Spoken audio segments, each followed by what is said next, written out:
Bonjour à tous et bienvenue sur ce webinaire. Pendant 30 minutes, nous allons discuter ensemble du dilemme que tous les CDO doivent résoudre. Comment combiner une bonne expérience utilisateur dans l'exploitation de la donnée, avoir une bonne équipe data, la plus agile possible, tout en gardant son budget sous contrôle. Pour ceux qui se poseraient la question, ce webinaire est enregistré et la vidéo sera disponible et envoyée aux participants. Vous pouvez également poser vos questions tout au long du webinaire et nous y répondrons à la fin. Je laisse la parole à Emmanuel Dubois, cofondateur d'Indexima. Emmanuel, bonjour. Merci Kezia, bonjour à tous, bienvenue. Donc je suis effectivement Emmanuel Dubois, l'un des 3 cofondateurs d'Indexima. À titre personnel, après 15 ans à accompagner les grandes organisations dans leurs projets de transformation digitale, notamment chez Oracle, j'ai cofondé Indexima avec 2 experts de l'analytique, suite à un constat que nous faisions tous les 3. La data est fondamentale pour la transformation numérique et l'accès par le plus grand nombre est un des enjeux majeurs dans son adoption. Alors, lors de ce séminaire, nous commencerons par faire un petit point et faire un point commun sur la situation de la data dans les entreprises. Puis, nous discuterons effectivement du dilemme du CDO et pourquoi il est si compliqué dans une période où les volumes de données explosent, de garantir satisfaction des utilisateurs en interne et de garder une agilité dans la mise à disposition de la donnée, sans faire bien sûr exploser les coûts. Et quelles sont les options qui s'offrent à lui et les bénéfices et les contraintes de chacune d'entre elles. Dans un troisième temps, nous vous partagerons nos précaux pour obtenir une data platform qui dépasse toutes les attentes. Alors, commençons, si vous le voulez bien, par faire un point sur la situation de la data dans les entreprises. Alors, en 2022, la situation, la première tendance, c'est une surprise pour personne. La donnée explose et continue à exploser dans le monde, dans un monde de plus en plus interconnecté, la digitalisation, l'IoT, le développement de la 5G, voilà, tout ça, ce sont des facteurs contribuent à ce phénomène. La seconde tendance, c'est au sein de l'entreprise une demande de plus en plus forte d'accès à la donnée pour une population qui est non spécialiste, qui est de moins en moins experte dans l'analyse. La troisième tendance, elle qui n'est pas propre à la data, c'est un mouvement général de migration du SI dans le cloud, et cela concerne effectivement l'ensemble du système d'information de l'entreprise et par conséquent la plateforme data. Alors, l'explosion de la donnée à tel point qu'aujourd'hui, plus de 90% de la donnée mondiale a été générée au cours des 5 dernières années seulement.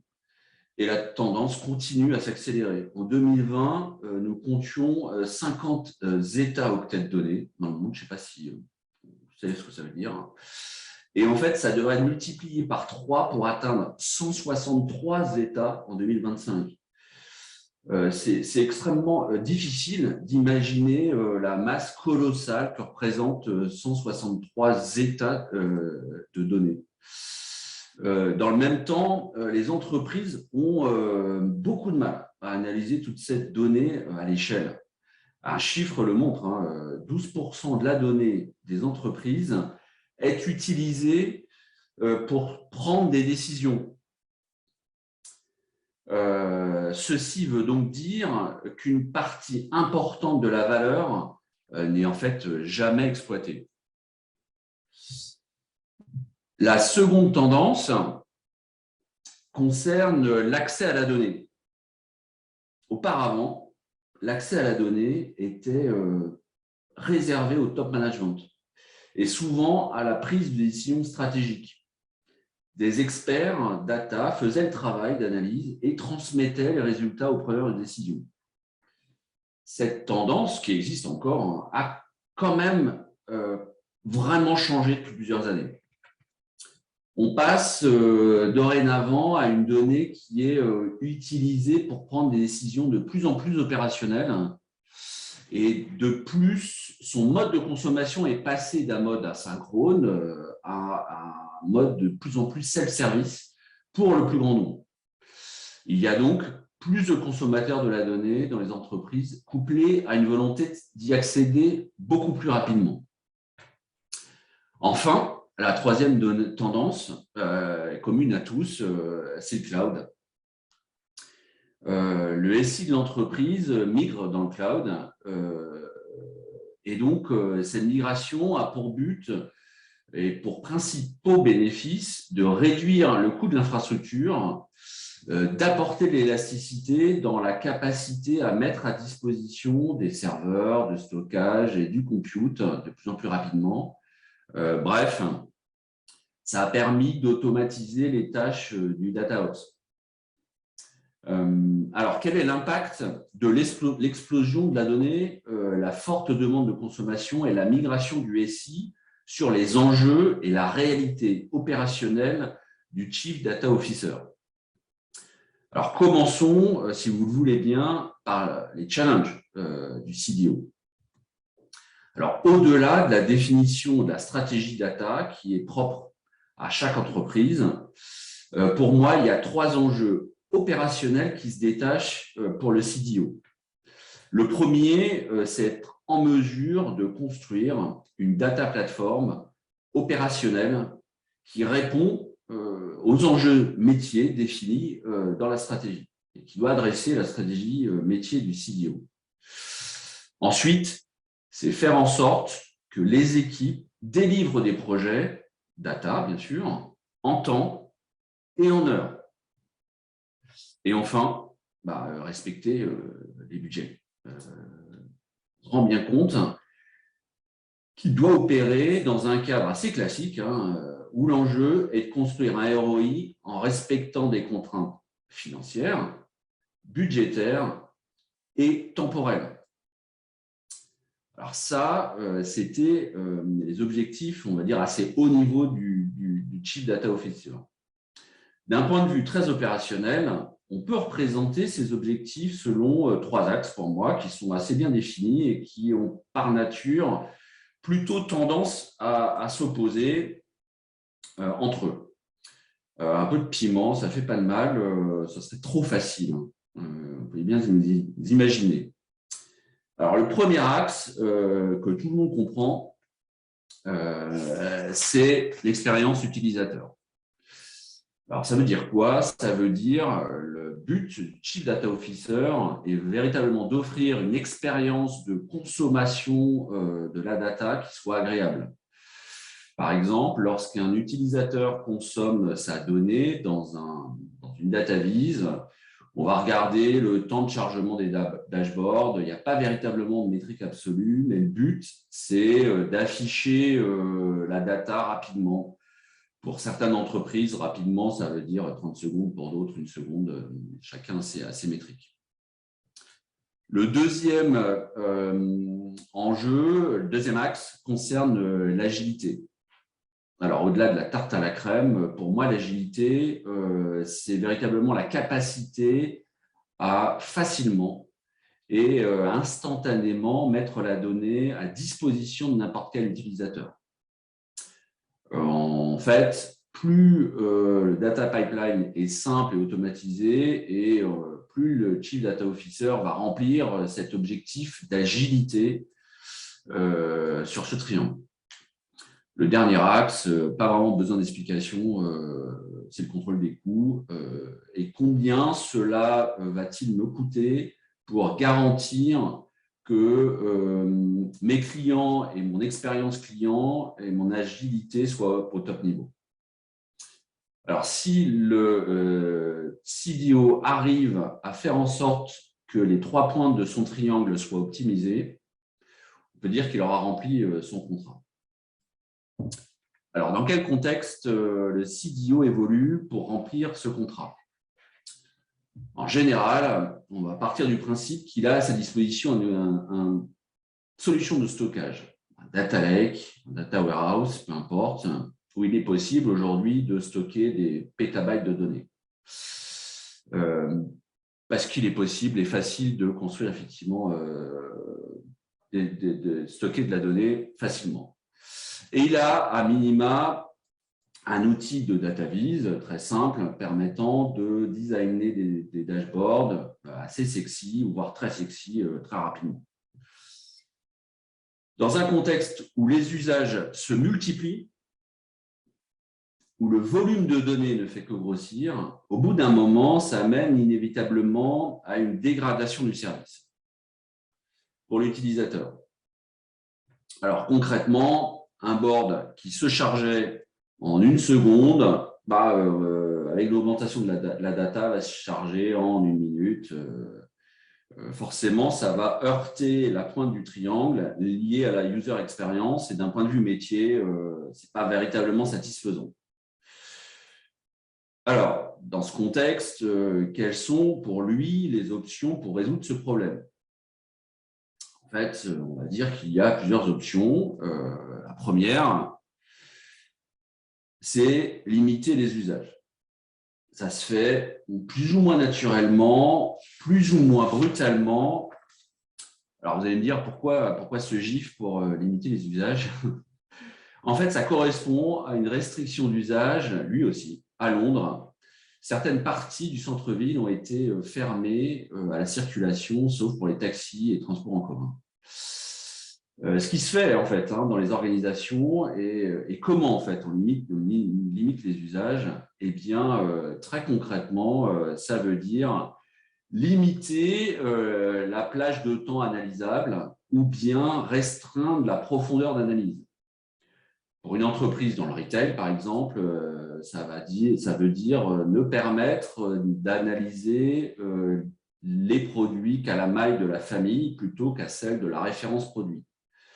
Ne permettre d'analyser les résultats d'une région plutôt que les résultats magasin par magasin. Ou ne permettre de faire des analyses que sur une plage de temps restreinte, tout le monde l'aura compris. Appliquer ces restrictions permet de résoudre le dilemme. Cependant, c'est une approche vraiment réductrice qui ne répond pas aux attentes des métiers et donc à la stratégie du CDO de faire consommer la data par le plus grand nombre. Et donc, véritablement, ça ne mène pas à une entreprise data-driven. La deuxième option qui s'offre à lui, elle est simple, c'est augmenter la puissance de calcul pour processer la donnée plus rapidement. Concrètement, comment cela se traduit? Par exemple, si vous êtes sur Snowflake, ça veut dire passer d'un cluster M à un cluster 4XL. Si vous avez votre donnée dans Oracle, c'est upgrader mes licences Oracle et mon cluster Oracle et donc payer plus cher mes licences. Si vous êtes sur un data lake, c'est augmenter la puissance de votre data engine jusqu'à plus soif. Vous l'avez compris, dans cette option, on applique la méthode brute de force. C'est quelque chose qui peut marcher à court terme, compte tenu de la croissance continue de la donnée qu'on a vue et qui continue à s'accélérer. Il ne s'agit pas véritablement d'un moyen pérenne pour résoudre ce problème. Vous n'allez pas augmenter la taille de votre cluster indéfiniment, acheter de nouvelles licences tous les 6 mois pour suivre le rythme.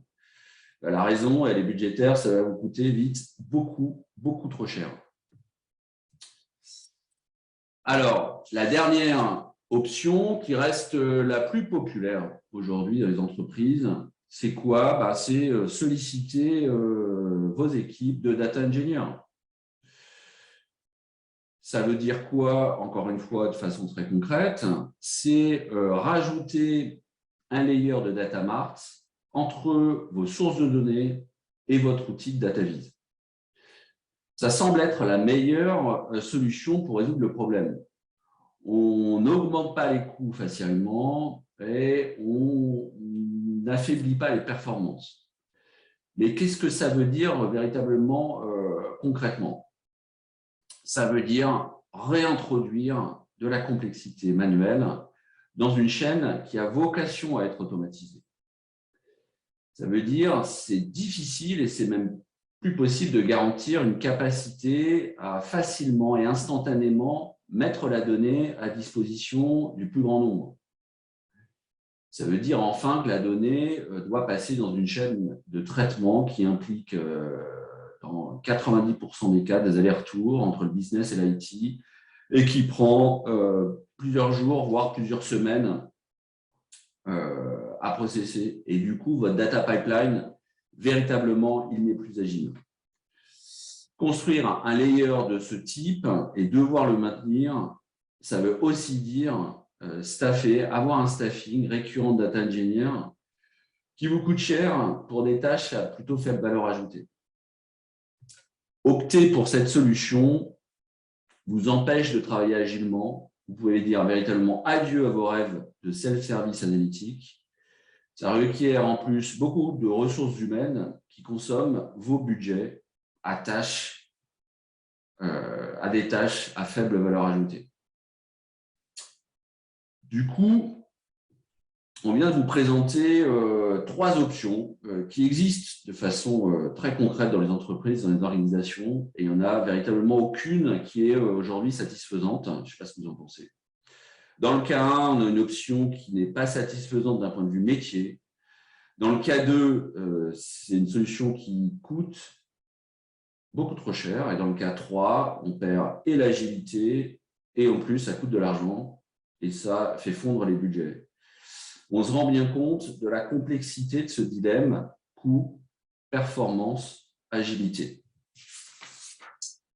Maintenant, j'aimerais chacun d'entre vous prenne quelques secondes pour réfléchir si vous avez des idées pour répondre à ce dilemme. Le chat est ouvert et s'il y a quoi que ce soit, allez-y si vous avez des idées. Bon, alors, en entendant, nous, effectivement, on a une proposition chez Indexima et c'est même véritablement notre mission. C'est mettre au profit une plateforme qui rend possible d'analyser du big data de façon complètement automatique. Ce qu'on souhaite, c'est réintroduire de l'agilité dans le data pipeline, tout en garantissant des performances exceptionnelles et un respect des budgets. Et vous donner accès à un triangle qui, pour nous, est parfait. D'un point de vue très concret, vous retrouvez vos bases de données sur la gauche, que ce soit des data warehouse, data lake, et vos outils BI à droite. Et Indexima, c'est une plateforme d'accès unique à toute la donnée, qui permet de la fédérer, qui vous permet de travailler facilement sur votre data en évitant les data copies, voilà, qui détient une technologie d'indexation vraiment avancée pour processer du big data en direct sans intervention humaine et qui s'intègre dans votre système d'information avec une gestion des droits et de la sécurité à une maille potentiellement très fine. Et tout cela dans une architecture on-prem, dans le cloud ou en SaaS. Voilà, les avantages et les bénéfices de cette couche de fédération et d'accélération sont très concrets pour le TCO de la data platform. Tout d'abord, la satisfaction client, qui est une de nos obsessions. Vos utilisateurs pourront interagir avec la donnée en libre service avec des temps de réponse en dessous de la seconde, et peu importe la taille de la donnée. En termes d'agilité, une fois disponible, la data team qui pilote la data platform est en capacité de donner accès à l'ensemble de la donnée disponible instantanément. En d'autres mots, votre data pipeline est automatisée. Et enfin, grâce à Indexima, vous pouvez économiser jusqu'à 20% des coûts liés à votre data management. J'entends l'infra, le logiciel et l'ensemble des ressources pour créer et maintenir ce layer intermédiaire. Ça vous permet vraiment de libérer vos data engineers de tâches souvent vraiment chronophages et à faible valeur ajoutée, comme la création, la maintenance d'un layer de data mart. Alors, penchons-nous, si vous êtes d'accord, sur quelques cas clients. Alors, ça, c'est une entreprise qui fournit un service analytique de code SKU pour le compte d'entreprises du retail et de la grande consommation qui cherche à optimiser la qualité de ses services. Donc, c'est un fournisseur de données d'analytique. L'entreprise stocke aujourd'hui toutes ses données dans Snowflake, et qui est basée sur AWS, et fournit à ses clients des dashboards, plus de 20 dashboards, pour les aider à maximiser les ventes, améliorer la disponibilité des produits, optimiser la chaîne d'appro et ainsi mieux collaborer avec ses détaillants.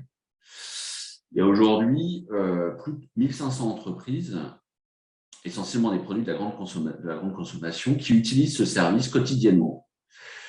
Chacune d'entre elles ayant jusqu'à potentiellement 50 utilisateurs. Donc, une plateforme qui est vraiment sollicitée. D'ailleurs, il y a à peu près 300 000 requêtes qui sont générées chaque jour et un total de données disponibles de 200 milliards de lignes. Donc, on parle véritablement de big data. Alors, en fait, afin d'améliorer la qualité de ces services, ce client a souhaité faire en sorte que les utilisateurs puissent avoir un accès instantané effectivement à la donnée avec un taux de rafraîchissement des bornes inférieur à la seconde. C'est ça l'objectif.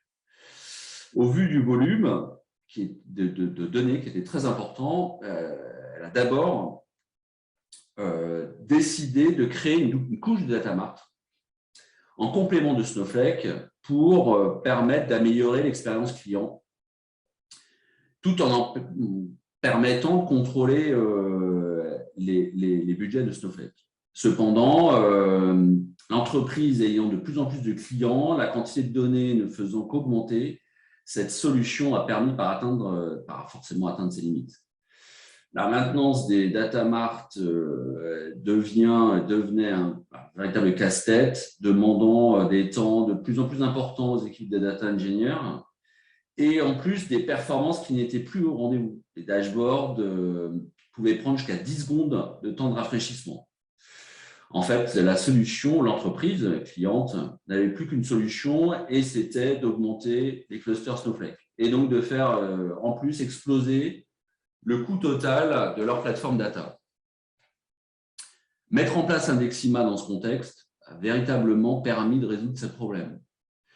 Indexima a permis de supprimer la couche de data mart, comme vous voyez, de connecter Snowflake et Tableau en direct, query.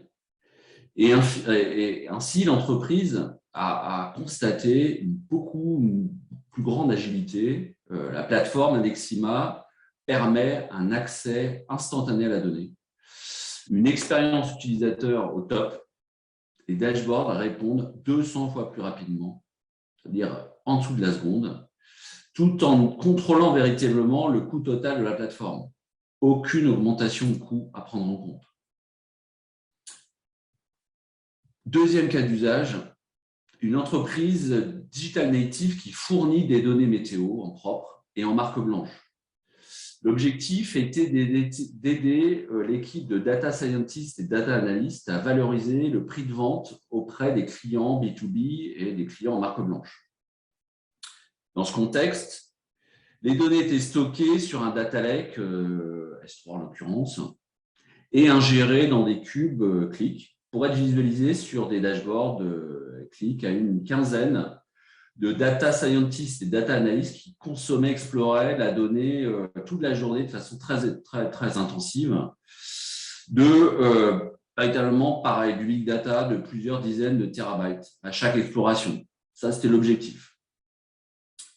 Pouvoir avoir des boards sur de la donnée fine et sur une plage très longue. L'entreprise a mis en place ce process d'ingestion de la donnée dans les cubes Qlik et grâce au moteur d'AWS Athena. Ce process classique, au démarrage, a bien fonctionné sur des petits datasets, mais a très vite démontré ses limites lorsque l'équipe a voulu essayer d'atteindre son objectif de plusieurs dizaines de terabytes. Et ce qui s'est passé, des plages de process de la data d'ingestion de la data à travers Athena qui prenait plus de 24 heures, avec un résultat implacable sur la data vise, les boards ne s'affichaient même pas. parce que les kubectl ne pouvaient pas digérer les grosses quantités de données. La solution de multiplier le cluster Athena ou le serveur click, le coût multiplié par 5, impossible à prendre en compte pour l'équipe et pour le client. Dans ce contexte, la mise en œuvre d'Indexima a véritablement permis d'atteindre et d'adresser également les besoins de l'équipe data. Et ceci d'abord en simplifiant largement la data pipeline, éliminer le process de traitement des requêtes qui impliquait de l'Athena, des cubes, qui ralentissait véritablement le traitement des requêtes. D'autre part, une expérience utilisateur à la hauteur des attentes. Les boards s'affichent actuellement en moins d'une seconde sur 65 Tera de données. De la même façon, un coût totalement maîtrisé, on est sur un coût ISO à une expérience précédente qui était sur des tout petits data marts. Donc, faire beaucoup plus sans augmenter son budget, challenge réussi.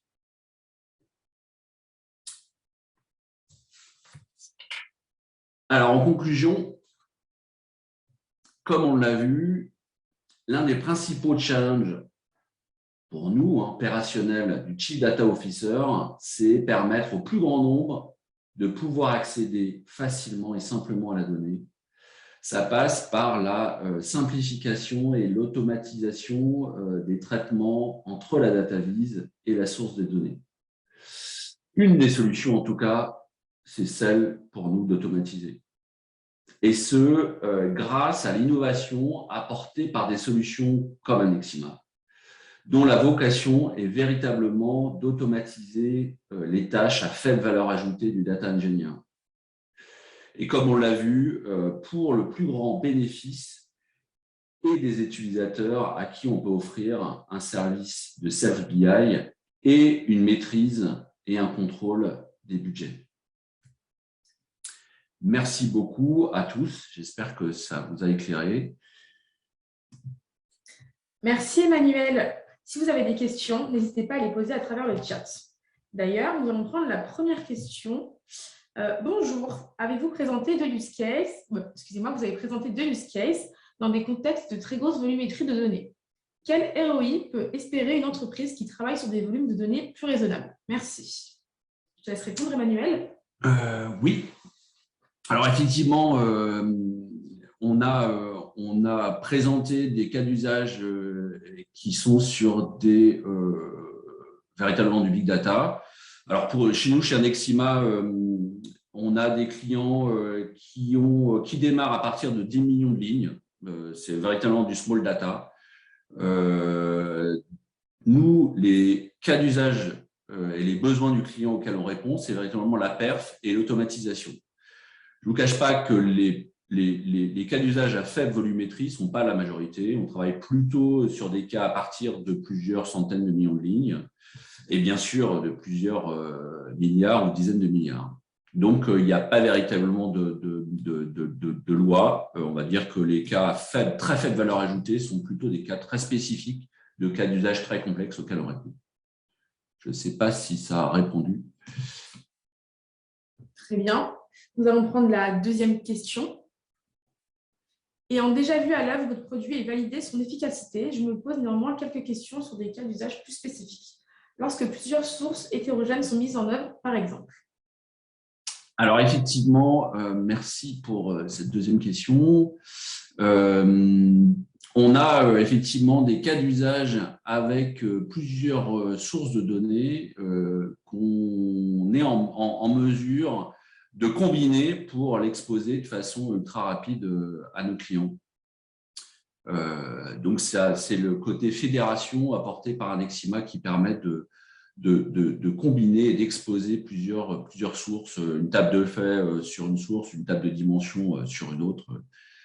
Par exemple, parce que je pense à ça, parce que ça peut être assez fréquent chez nos clients d'avoir des tables de faits, des tables de dimensions sur des sources de données différentes. Donc oui, c'est possible. Très bien.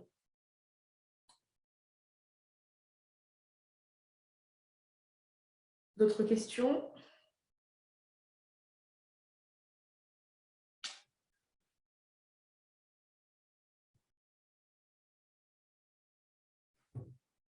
Très bien, nous allons passer à la fin de ce webinaire. Merci d'avoir participé. Bonne journée à tous. Merci, au revoir à tous. Vous avez là les coordonnées que j'avais oublié d'indiquer. Merci, au revoir. Au revoir.